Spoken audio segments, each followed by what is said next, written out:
What's up, YouTube? I'm William Bitter, and this is my channel, Money Thoughts. Money Thoughts. I live in downtown New York City in an 80 square foot apartment. I have a small dog walking business, and I've managed to accumulate almost $1 million within 5 years. I just want to say I'm so grateful for all the new subscribers, and I really didn't expect to get this much support this fast. Been really busy walking dogs, and I'm a little short-staffed lately. But the fact that that video blew up so big, I've actually ran into 3 people in the last couple days that saw my video. So the first person was Stefan, one of the doormen at one of the buildings that I walk dogs at. And he's like, dude, I saw you on YouTube. And I never told him I had a YouTube channel, and it was so cool that he, that he saw me on YouTube. And then another one was a client of mine, Luke, and I was picking up Sophia, and he's like, dude, I was watching YouTube last night, and I was like, oh my god, is that Will? And I was like, oh, that's so cool that like people are seeing this video independently of me telling them about it. And then I was at physical therapy this morning, and I was kind of like talking to my physical therapist about how this video just kind of blew up. And then the person next to me that was getting physical therapy as well, she's like, I recognize you from your video too. And I'm like, what? That's so crazy. Anyway, so I'm just super grateful. Hopefully later this summer, I'm going to have a lot more time to really focus on YouTube and really hone in on my editing skills. I'm a total YouTube noob. I was going through some comments and I realized that I promised a long time ago when I had like 10 subscribers, I promised to, if I reach 1,000 subscribers, to dye my hair a certain color or shave it off. I had like a form for people to fill out. Only 3 people actually filled out responses, and they each chose a different color. So I'm really kind of stuck, even though there's just a few people that I promised that I would dye my hair if I got to 1,000 subscribers. I've got to do it. I'm still trying to figure out which color because it's split between 3. So maybe I was thinking I could dye it each color and then shave it off, and that way I just take care of everything. But that seems like a lot of work, so I might just dye it one color. If you have any ideas for what color I should dye my hair, make sure to comment down below. Also, if you like this video, please like the video, subscribe. Anyway, trying to stay focused. So this video is really going to focus on, my experiences and what I've learned about building wealth. Oh, so really quick, I have a fortune from some Chinese food I ate a couple days ago. All that we are is a result of what we have thought.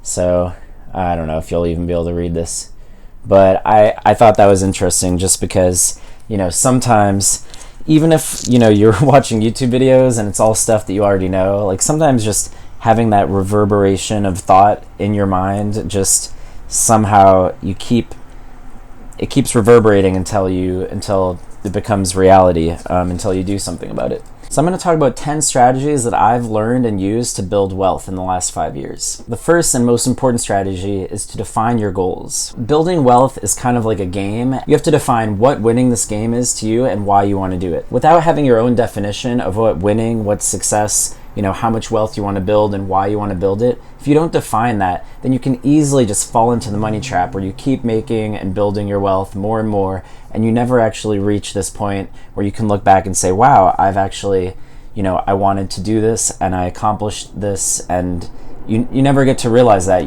because it's very easy to just readjust to whatever you're used to and want more. So that's what I call the money trap. So my financial goals were basically this. I traveled the world for a year and 8 months after I finished college. And I remember I only spent like $17,000 in 1 year in Asia. And I was like, wow, and I was doing everything I wanted, climbing mountains, scuba diving, staying at hostels, just really living the life.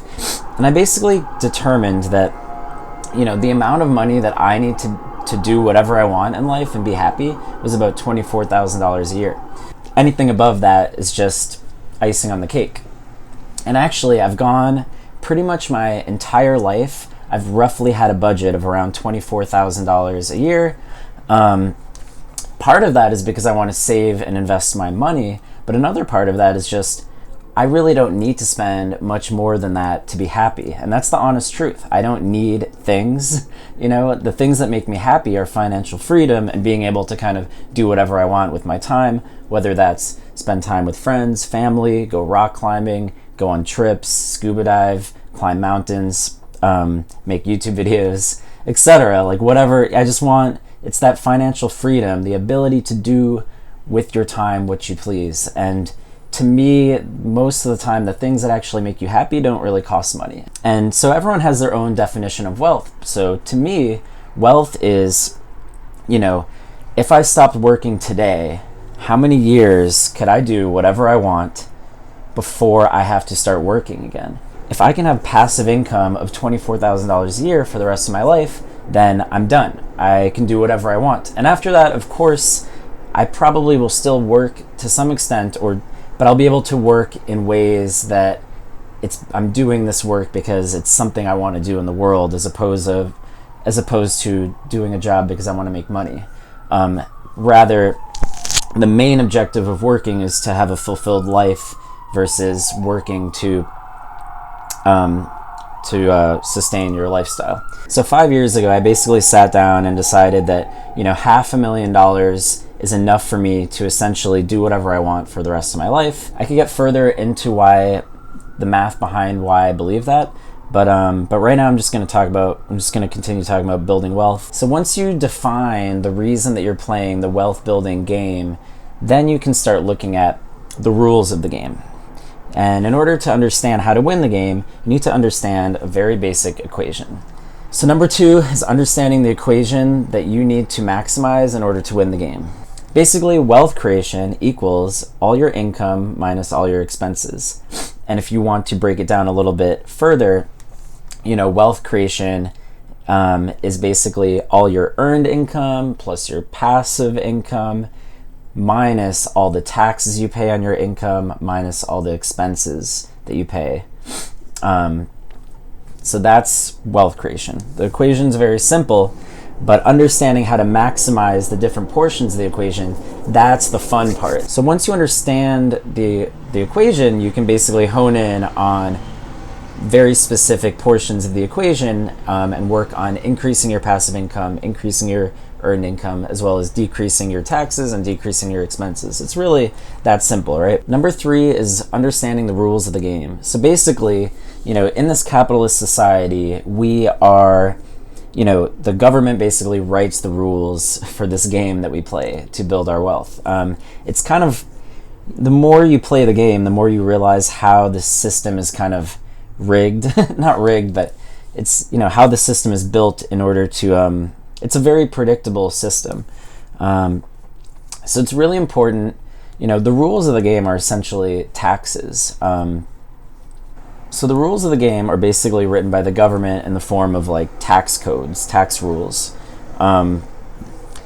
Honestly, I think it's extremely important that you understand all the different intricacies of taxes as well, if not better, than your accountant. I think we all should be, your accountant is going to help you to some extent, but you should be strategizing your entire wealth building process based on taxes, because the truth is you're going to pay a lot of taxes over your lifetime, and if you can steer your income in certain directions to avoid these huge taxes, that's going to reverberate for the rest of your life in the terms of compound annual growth from all your investments. And so starting with earned income, there are different kinds of earned income, right?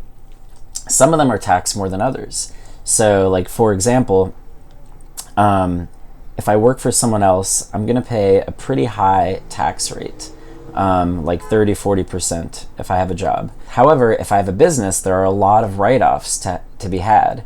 So I can actually shift a lot of my expenses to avoid taxes. In my opinion, for earned income, working at a job, your earned income is usually capped at a certain magnitude, right? However, if you work for yourself, your potential income is, the sky is the limit, right? Because it's up to you to grow and build and grow your business.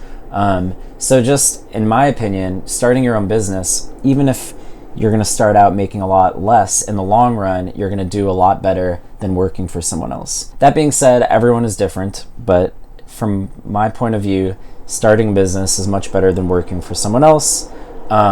because it increases your earned income potential.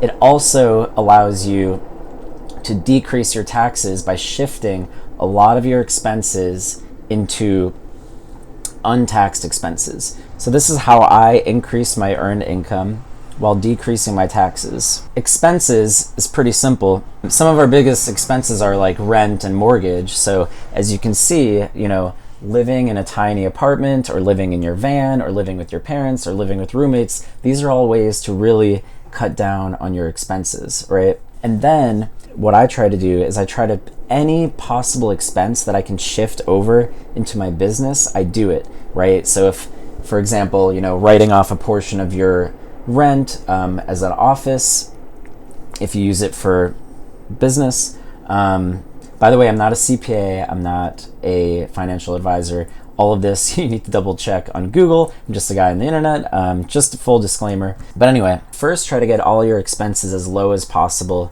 Don't buy things you don't need. Don't eat out lowering your expenses is pretty simple. I'll probably do a whole video on that, but and then basically try to shift as many expenses as you can into business expenses. And then once you create this distance between your earned income and expenses, you're going to have what's left over, that's your savings. And if you're young, I would highly recommend just investing heavily. Because of compound annual growth, the sooner you invest, the more your money is going to grow over your lifetime. There's so many investment opportunities out there, and especially when you're young and you can take risks, especially if you're living in a super cheap rent apartment or with your parents, you can really take on a lot of risk. Obviously, you're going to really want to dive deep into investing before you start doing this, but and start out with diversified funds, and then go more and more risky as you learn more. But the important thing is that you are increasing your passive income. So another thing is, business income is great, but even better is long-term capital gains. So, like, for example, if you put $100,000 in the stock market and it grows to $200,000, you do not have to pay any taxes on that $100,000 gain until you sell that stock, right? And even when you do sell it for that $100,000 gain, you only have to pay 15% tax as long as you've held it for over a year. That's long-term capital gains. The same goes for property, and there's all these loopholes for like real estate. If you've lived in the house for at least 2 years out of the most recent 5, you can avoid $250,000 of capital gains tax. It's insane. There's all these like tax codes that really are kind of skewed towards people with money that are investing their money. A lot of people argue it's not fair, but I think once you learn how to kind of work the system, you realize that how huge the opportunity is of growing your wealth and avoiding taxes. You could put $100,000 in the stock market and it could grow over years and years to $1 million without paying a single penny of tax. Obviously, when you want to spend that money, you're going to have to sell a little bit and pay some taxes on it, but at least it's lower than earned income tax or business income tax, right? So this is just touching on a couple little parts of understanding the tax code and understanding, essentially the rules of the game. I would like to make a bunch of videos kind of narrowing in on some of these strategies. But one of my favorite ones is actually the long-term capital gains tax for if your income is under $40,000 a year total, including your long-term capital gains, your long-term capital gains tax rate is actually 0. So that means that you could technically, if you had no other income, you could profit $40,000 a year from the stock market every year and pay 0 taxes. When I learned that, I was like, wait a second, I'm happy with $24,000 a year. And if the stock market returns, an average of 10% a year, it's a little bit less than that, depending on which range of years you're looking at. But 10% of 400,000 is 40,000. It's not including inflation, et cetera, but just a very quick napkin math is like, wait, I only need like $400,000 to kind of go travel the world and not pay a penny of taxes. Like that when I learned these things, my mind was blown, and I was like, why don't people know this? Why don't people understand that they could be happy with less money? And why don't they take advantage of these tax rules and live under their means and have experiences? I don't know. And in New York City, I just know a lot of people that are working extremely hard. I'm sure their jobs are rewarding, but I see a lot of people sacrificing time with friends, time with family, experiences, travel, passions, etc. So I'm just advocating for, I do think you got to work hard at some point and save and invest, but I also think that, life is short and you have to enjoy it, live your life. All right, so understanding the rules of the game, that's number 3. Number 4, this is a great strategy. Number 4, do what you love. Because if you do what you love, if you start a business doing what you love, or at least something that you enjoy, you are going to be able to work so hard because you actually enjoy what you're doing. I love walking dogs, and I love seeing the dogs. I don't have to really report to anyone as long as I show up to walk the dogs and the dogs are happy.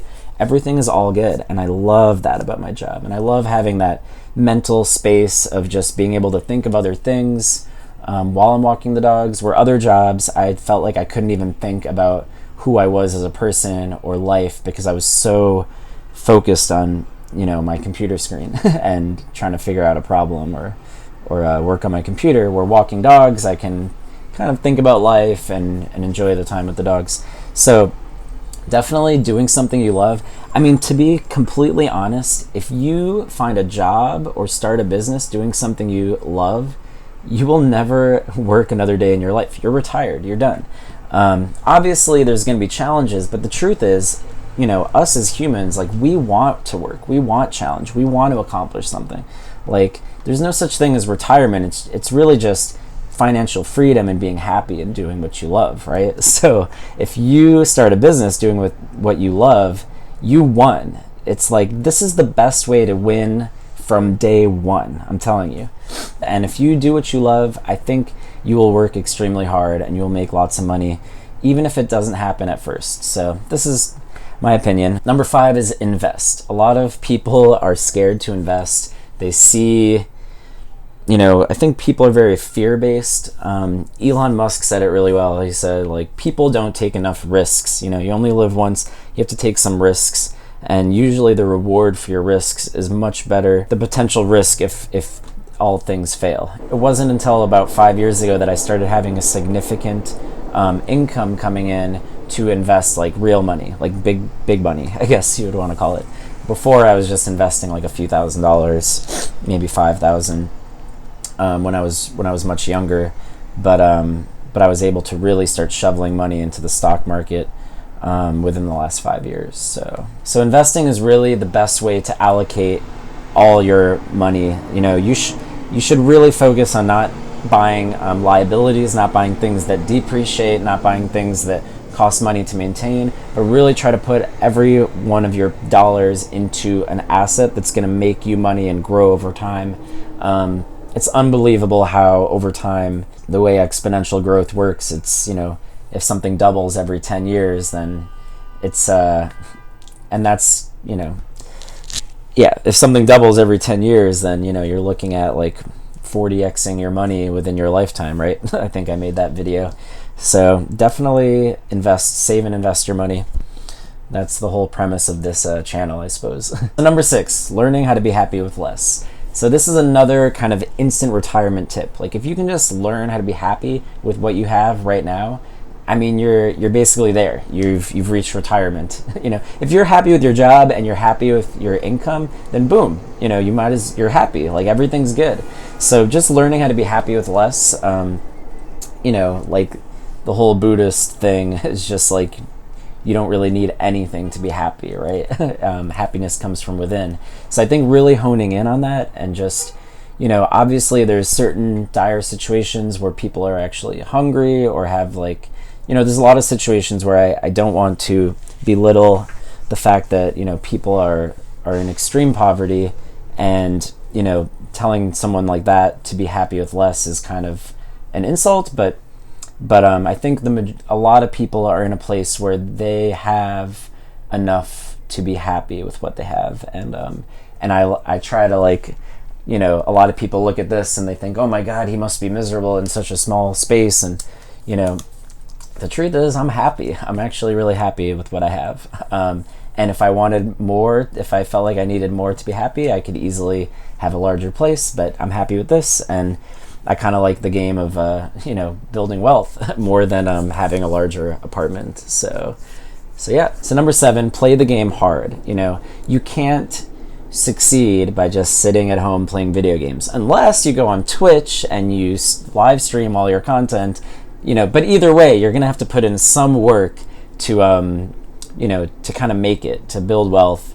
You've got to put in work. No one's ever gotten rich or retired, or, okay, some people maybe, but you know, most people have to work extremely hard to reach their goals. And the truth is, like, us as humans, most of us want to work hard. We want to achieve something that we worked hard for. That's one of the greatest feelings, right? Honestly, most people will tell you that, you know, that feeling of achieving something is almost more, it's almost better than the actual achievement. Like, once you're at that achievement, you kind of readjust your happiness, like, okay, I have everything I want. What's next? You want to do something. You want to work towards something else, right? That's just human nature, you know?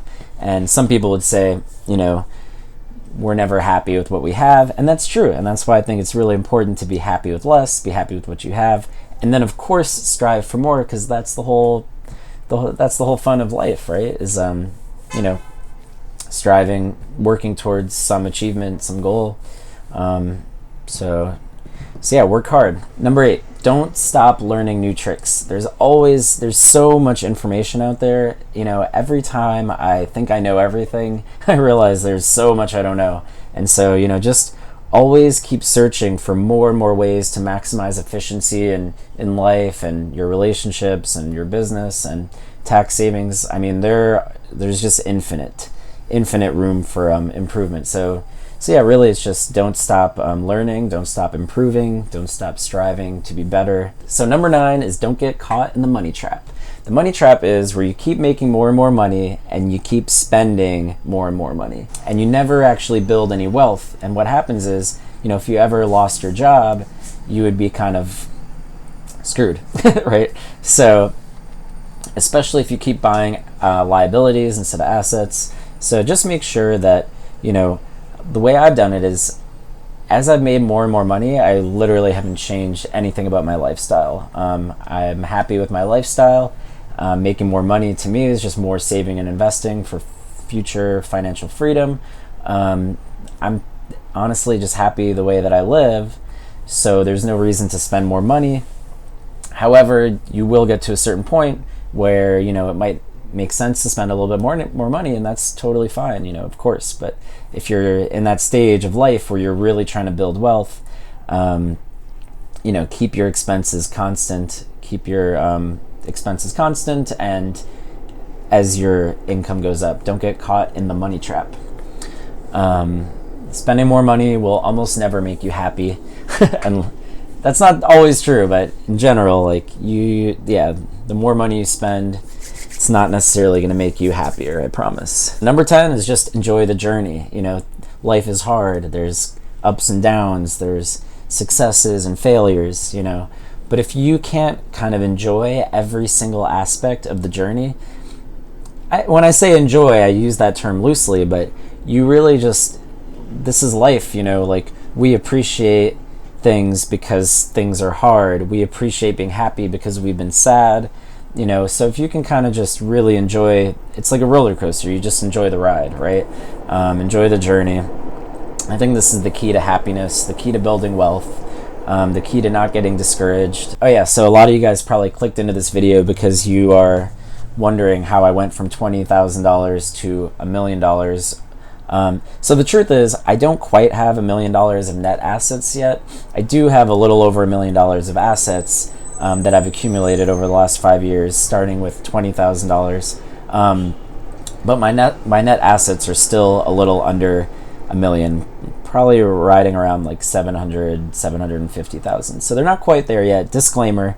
But stay tuned because it hasn't been 5 full years. So hopefully my goal is that within 5 years I will have gone from 20K to a million. So please help me make that happen by growing this YouTube channel, because I think this summer that's my next focus is going to be the YouTube channel. However, I've been a little busy walking dogs, so it's hard to really spend time like really focusing on editing my content, but I'm trying to share some of my thoughts and ideas, and I hope you guys appreciate it. Anyway, thank you guys again for tuning in, and until next time, peace.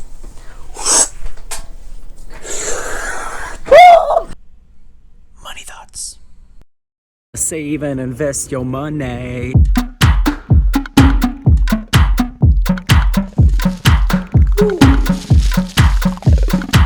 Stop, stop, stop, stop, stop, stop.